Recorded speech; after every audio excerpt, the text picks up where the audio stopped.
आपने कभी आकाश में उड़ते बादलों में बनने वाली आकृतियों को देखा है?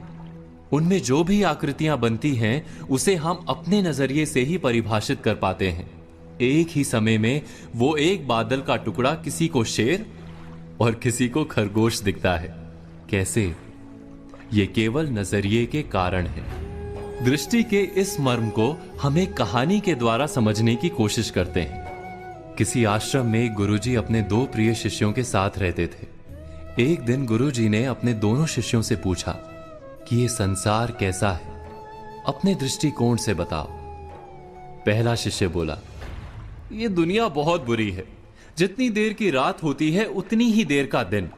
कैसा संसार है, उजले दिन के पीछे काली अंधेरी रात आती ही रहती है। अंधेरी रात को नष्ट करके केवल दिन दिन ही रहना चाहिए, बस केवल उजाला रहे।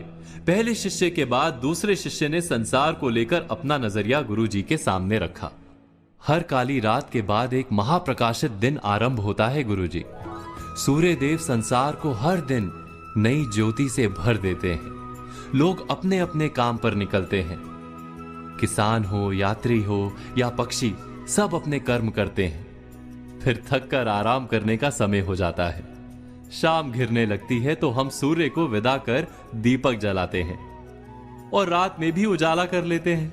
आसमान चमकीले तारों से भर जाता है।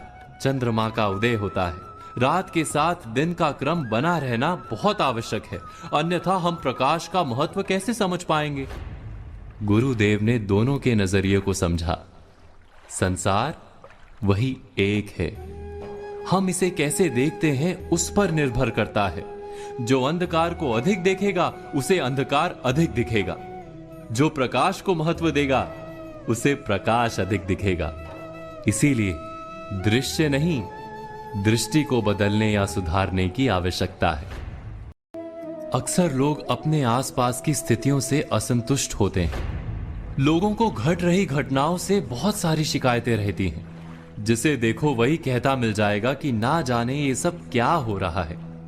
किसी का भी इस तरह व्यथित होकर प्रतिक्रिया देना और कुछ नहीं, उसके नजरिए यानी दृष्टि के कारण है। यानी समस्या दृश्य में जितनी नहीं उससे अधिक दृष्टि की है। वास्तव में यह हम पर निर्भर करता है कि हम अपने समय और समाज की स्थिति को किस तरह से देखते हैं। हमारा नजरिया ही हमारे लिए संसार को देखने और समझने का एकमात्र उपाय होता है। कोई भी घटना हमें उतनी ही प्रिय और अप्रिय लगती है जितनी कि हमारी दृष्टि उसे हमें समझाती है। दोस्तों, आज कही बातों पर विचार कीजिए और कल की प्रतीक्षा कीजिए।